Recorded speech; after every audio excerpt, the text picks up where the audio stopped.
No endurance elect intelligence puts up resistance like this unless they're hiding something worth protecting. Captain Jordan Caldwell's declaration hung in the air of the Buc-ee's war room, where holograms of 5 contested star systems rotated slowly above the central table. 7 weeks had passed since the decisive battle at Abbott Colony, where the Texas Knights had shattered the Endurance Elect's progenitor mind and sent their remaining forces into disarray. But rather than celebrating their victory, the Knights had followed a time-honored Texas tradition. They'd gone on the offensive. These incursions into machine space have been productive, Marshal Santiago agreed, her quantum spurs leaving faint blue traces as she circled the tactical display. 23 worlds liberated, 47 Endurance Elect production facilities destroyed, and not a single civilian casualty. Supreme Commander Blackwell, who had joined them via quantum entanglement from Texas Command, nodded his approval. The connection occasionally flickered as the Buc-ee's pushed deeper into what had once been secure Endurance Elect territory, but the legendary leader's presence remained unmistakable, even through the distortion. "The machines are learning to fear us," he observed, his voice carrying the easy confidence that had inspired generations of knights. "Their combat strategies have become increasingly defensive. They're abandoning outlying systems rather than engaging our forces directly." "That's what has me concerned," Caldwell said, manipulating the hologram to focus on the Proxima Viridian system. "The Endurance Elect doesn't retreat without purpose. These particular machines are too methodical, too calculating. They're falling back to something." Powers, who had been analyzing enemy communication patterns, stepped forward. "Captain's right. We've been intercepting quantum burst transmissions between their remaining command nodes. The encryption is advanced, but we've managed to isolate a recurring data pattern." With a gesture, he brought up a 3-dimensional coordinate set that pulsed with ominous regularity. "Proxima Viridian 4, Wilson identified immediately, his weathered face creasing into a frown. "That miserable little rock barely qualifies as a habitable world. What could they possibly want there?" Harrington, who had remained silent until now, cleared his throat.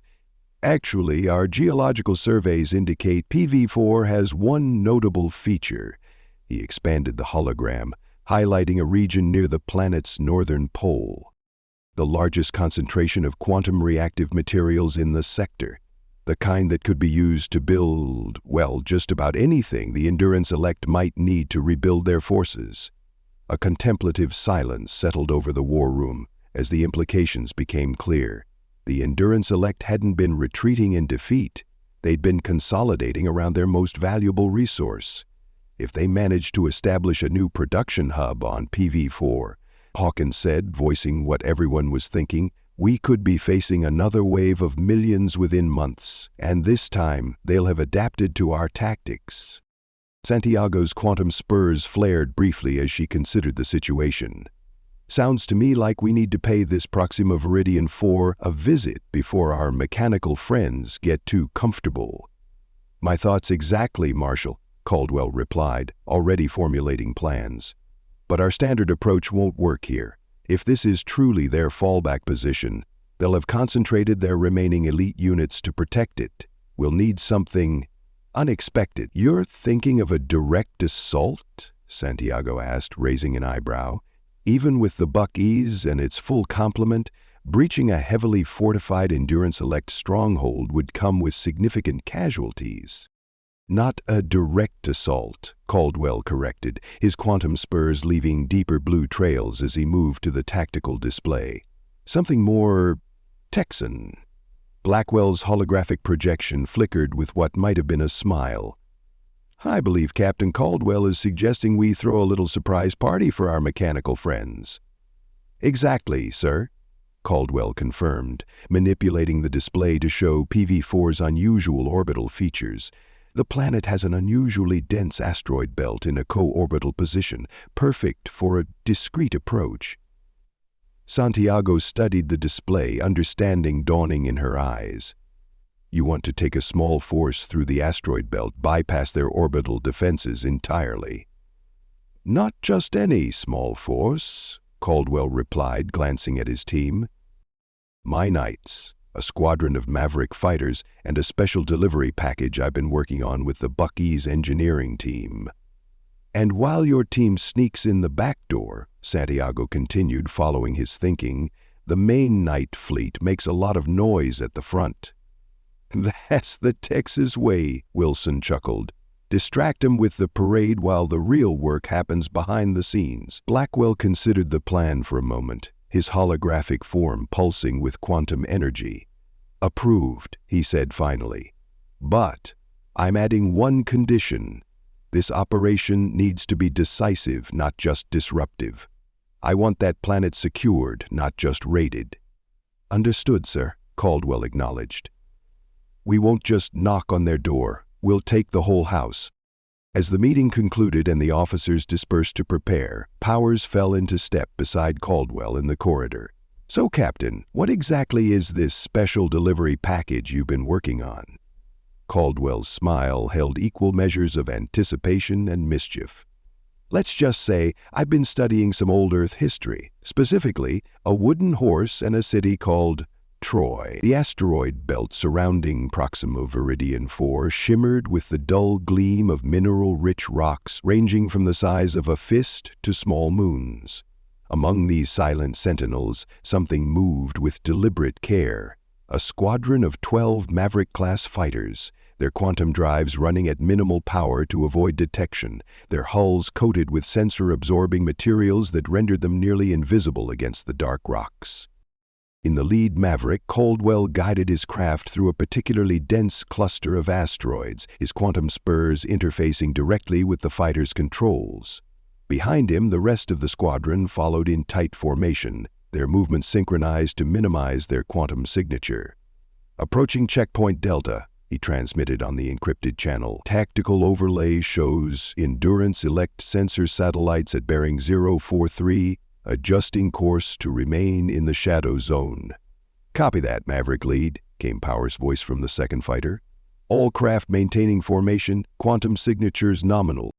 The plan was elegant in its simplicity. While the main night fleet engaged the Endurance Elect defenses on the far side of the planet with an overwhelming show of force, Caldwell's team would slip through the asteroid belt, bypass the orbital defenses, and deliver their special package directly to the surface near the machine's main production facility. That package, currently being towed by the last fighter in their formation, resembled nothing so much as a large, inert asteroid, which was precisely the point. Inside its hollowed shell waited 20 of the night's finest infiltration specialists, along with enough quantum disruption charges to level a small city. Orbital defense grid coming into visual range, Hawkins reported from his fighter, counting 47 defense platforms, all active but oriented toward the expected approach vector of our main fleet. Perfect, Caldwell replied. Wilson's status of the package? Steady as she goes, Captain, came Wilson's drawled response. Our boys inside are itching to get to work, but the asteroid shell is holding up fine. Endurance Elect sensors are sweeping right past us. They're registering nothing but space rocks. Caldwell checked his chronometer. The main night fleet would begin their diversionary attack in exactly 17 minutes. That gave his team just enough time to position themselves for the final approach. All Mavericks, maintain current vector, he ordered. We're right on schedule. As they continued their silent journey through the asteroid field, Caldwell reflected on how far they'd come. What had begun as a desperate defense of Abbott Colony had evolved into a campaign to push the Endurance Elect out of human space entirely. The Texas Knights had taken the fight directly to the enemy, liberating world after world from machine control, and now they were about to strike at the heart of the Endurance Elect's remaining power base. His musings were interrupted by a priority alert from Harrington. Captain, I'm detecting unusual energy signatures from the planet's surface. They don't match known Endurance Elect patterns. Clarify, Caldwell responded, instantly alert. It's almost like they're building something down there, something big. The quantum resonance patterns are unlike anything in our database. Before Caldwell could process this new information, his fighter's sensors detected a massive quantum surge from the direction of the system's outer boundary. The main night fleet had arrived, right on schedule and with typical Texas flair. The Buckies led the charge, its massive form flanked by a dozen battle cruisers and hundreds of support vessels. They didn't attempt stealth or subtlety. The night fleet announced its presence with a barrage of quantum disruption torpedoes that lit up the void like miniature suns, deliberately telegraphing their approach vector. And there's our distraction, Powers observed as Endurance-elect defense platforms rapidly reoriented toward the approaching night fleet. The machines are taking the bait. "Commence final approach," Caldwell ordered. "All craft prepare for atmospheric entry. Wilson, get that package ready for delivery." The squadron of Mavericks altered course, accelerating toward PV-4's night side, where the coverage of orbital defense platforms was thinnest. As they closed on the planet, Caldwell's tactical display updated with real-time data from night reconnaissance drones that had been quietly observing the planet for days. "Target located," he announced, marking a massive complex nestled between jagged mountain ranges. "Primary production facility, just as Intel suggested. Looks like they've been busy. That complex is at least 3 times larger than our original estimates." "The bigger they are," Wilson began. "The more satisfying the explosion," Harrington finished with uncharacteristic enthusiasm. The Mavericks entered PV-4's atmosphere in a carefully calculated pattern designed to minimize friction, heat, and sensor profiles. They rode the planet's jet streams, using natural weather patterns to mask their approach as they descended toward the vast Endurance-elect facility that sprawled across the northern polar region. "I'm getting better readings on that anomalous energy signature," Harrington reported as they closed in. "Captain, I think they're trying to build another progenitor mind. The quantum resonance patterns match what we encountered at Abbott, but on a much larger scale." "All the more reason to crash their party," Caldwell replied, his voice hardening. "Prepare for package deployment, targeting coordinates uploaded to all fighters." The squadron entered a holding pattern 5 kilometers from the facility's perimeter, hovering just above a range of low hills that shielded them from direct observation. Wilson's fighter carefully positioned the disguised asteroid on a rocky outcropping. "Package in position," Wilson confirmed. "Commencing activation sequence." At his command, the seemingly inert asteroid began to transform. Sections of its surface shifted and separated, revealing the specialized infiltration craft hidden within. 20 knights in advanced stealth armor emerged, their quantum spurs dampened to minimal output, their weapons primed for the mission ahead. "Ground team deployed," Wilson reported. "Operation Wooden Horse is a go." Caldwell opened a channel to the infiltration team's leader. "Lieutenant Rodriguez, you have 30 minutes to place those charges at the designated coordinates. Remember, we want maximum disruption of their production capabilities." "Copy that, Captain," came the confident reply. "We'll be in and out before these calculators know what hit them." As the infiltration team moved toward the Endurance-elect facility, Caldwell directed his squadron to take up defensive positions. "All Mavericks, spread out and maintain overwatch. Be prepared to provide extraction support on my mark." The minutes ticked by with agonizing slowness as Caldwell monitored both the infiltration team's progress and the massive space battle raging on the other side of the planet. The night fleet was putting on quite a show, drawing Endurance-elect forces away from the production facility with feints and provocative maneuvers that seemed designed more to annoy than to destroy. "Classic Texas distraction," Powers commented as they watched feeds from the space engagement. "Marshal Santiago is having those machines chase their own tails." 23 minutes into the operation, Harrington's urgent voice broke the tense silence. "Captain, we've got a problem. The facility's internal security systems just went to high alert. I think they've detected our infiltration team." Caldwell's mind raced through contingencies. "Rodriguez, status report." "We've been spotted, Captain," came the tense reply, punctuated by the sound of weapons fire. "But we've already placed 16 of the 20 charges. We can still complete the mission." "Negative, Lieutenant," Caldwell decided immediately. "Place the remaining charges wherever you can and get out of there. Mavericks, prepare for emergency extraction." "Sir, the charges won't be optimally positioned," Rodriguez protested. "The disruption effect." "Will be good enough," Caldwell interrupted.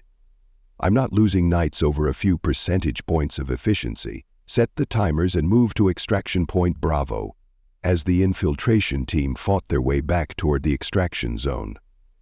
Endurance Select response units began to converge on their position. Combat frames poured from the facility in perfect formation, their advanced targeting systems scanning for the intruders. "They've deployed at least 200 elite frames," Hawkins reported, monitoring the tactical feed. "And more are coming. Rodriguez and his team are going to be overrun before they reach the extraction point." Caldwell made his decision in an instant. "New plan. Mavericks, form up on me. We're going in hot." "You want to engage directly?" Powers asked, though his fighter was already moving into position. "Those are our people down there," Caldwell replied simply. "Besides, we've never been ones for the subtle approach anyway."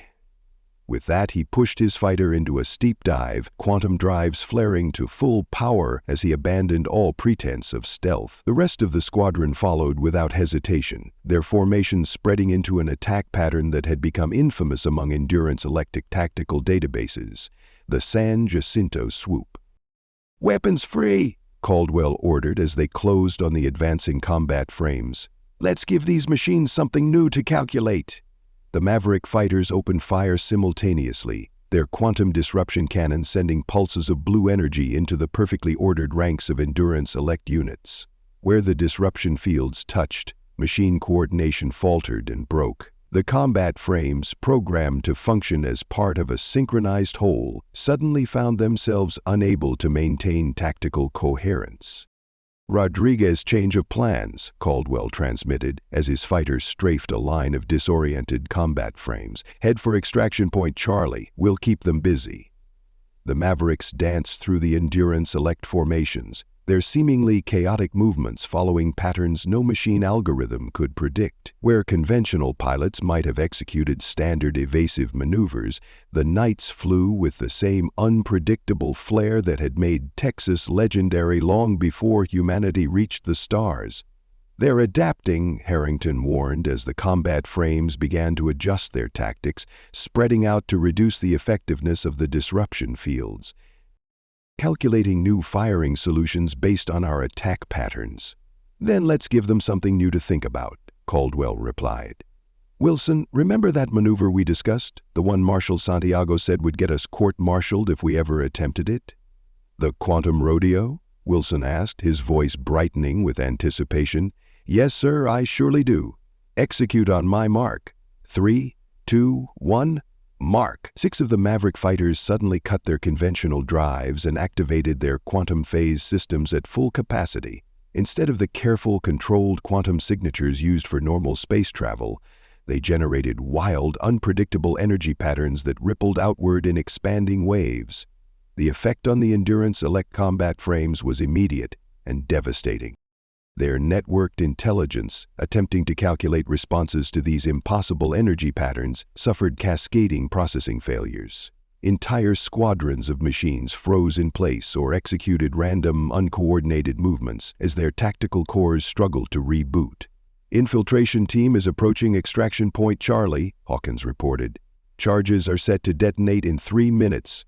All Mavericks form up and prepare for atmospheric exit," Caldwell ordered. "Let's not overstay our welcome." As the fighters regrouped and moved to rendezvous with the infiltration team, Harrington's sensors detected a new threat. "Captain, the facility's main defense system is coming online, some kind of quantum artillery, bigger than anything we've encountered before."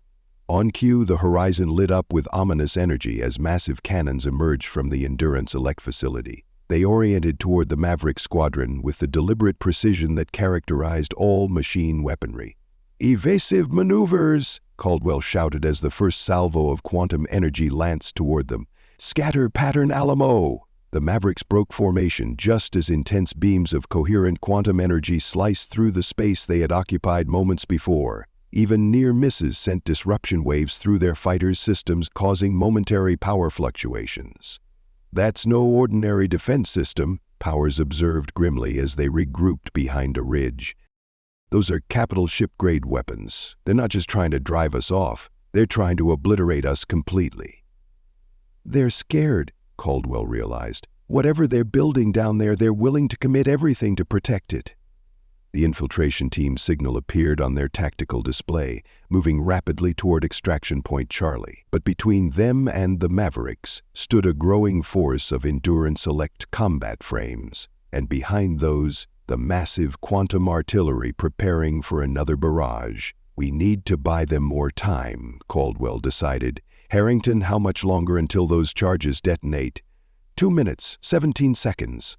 Not soon enough, Caldwell muttered. Then, his voice firming with resolution. New plan. I'm going to draw their fire. The rest of you, form up on Wilson and get to the extraction point. Get our people off this rock. Captain, Powers began to protest. That's an order, Lieutenant. Caldwell cut him off. Someone needs to keep those artillery pieces busy, and I've always been the best at getting attention. Before anyone could argue further, Caldwell sent his Maverick into a steep climb. Quantum drives flaring at maximum output. His trajectory took him directly over the Endurance Elect facility, a provocative move guaranteed to draw their focus. It worked. The massive quantum cannons tracked his fighter, their energy signatures building toward another devastating volley. The combat frames below altered their patterns, many breaking off their advance toward the infiltration team to target this new, more immediate threat. Y'all better be moving, Caldwell transmitted as he executed a series of tight maneuvers that would have torn apart any conventional fighter. His quantum spurs interfaced directly with the Maverick's systems, allowing him to push the craft beyond its designed limitations. The first artillery blast came closer than he'd anticipated, the quantum disruption wave catching his fighter's starboard wing. Warning lights flashed across his console as systems temporarily failed and restored. Captain, your quantum signature is destabilizing, Harrington warned. Those hits are adding up. One direct strike and... I'm well aware of the math, Corporal, Caldwell replied, forcing lightness into his tone as he narrowly avoided another blast. Just make sure everyone gets clear before this place lights up like the San Antonio Fiesta.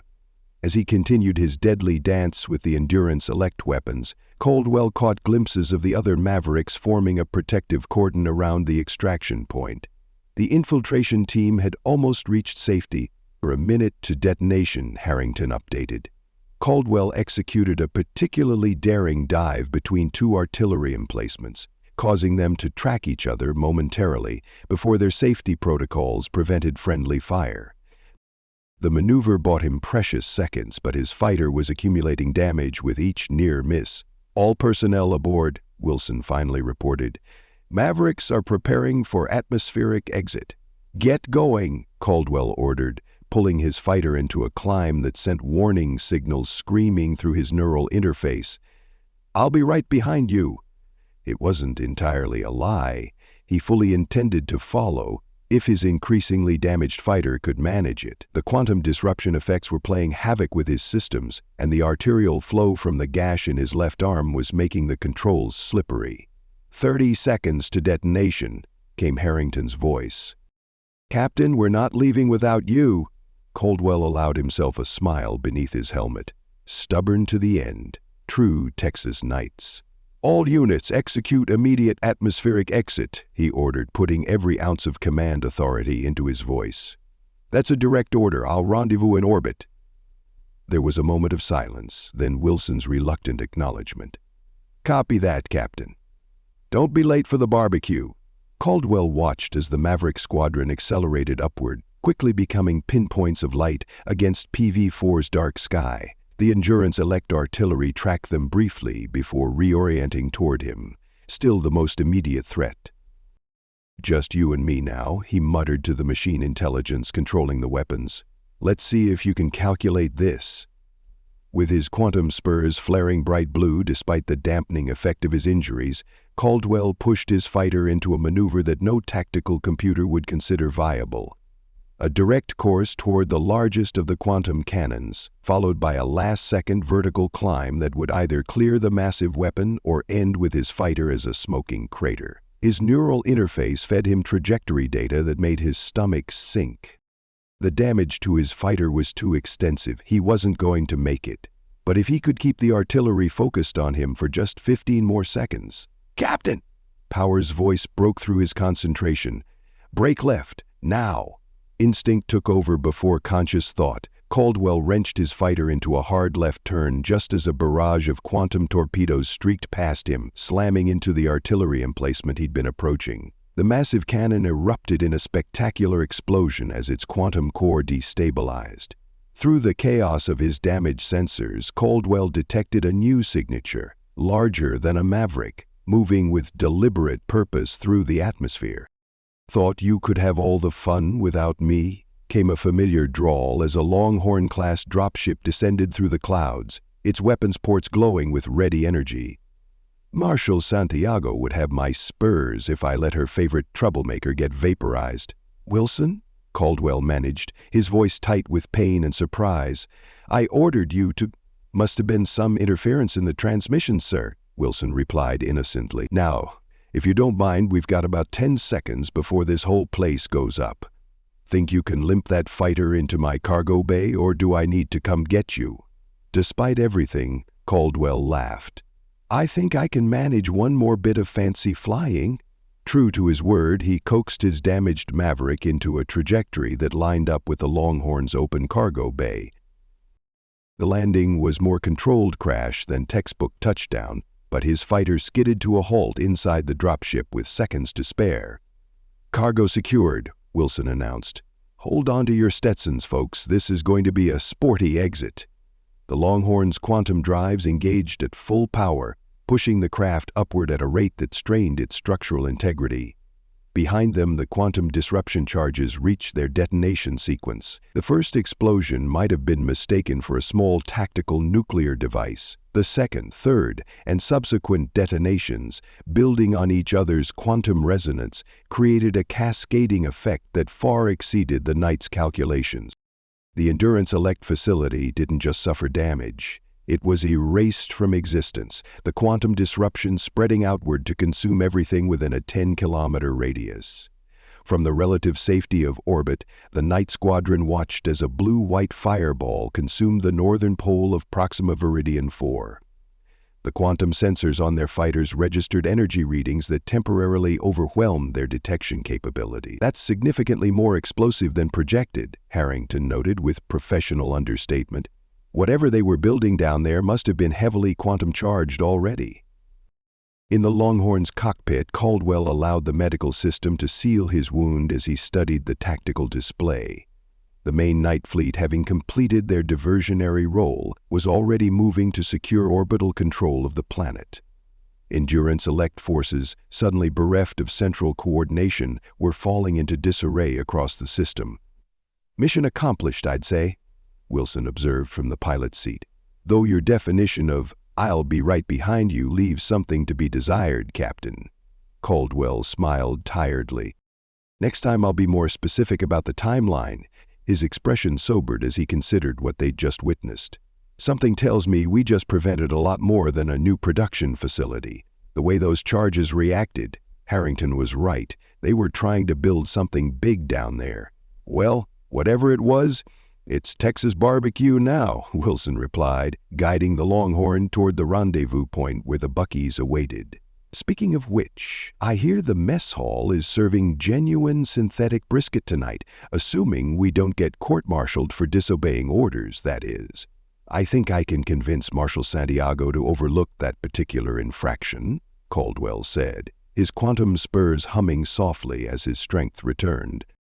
"Better all, we just dealt the Endurance Elect what might be their final defeat in this sector."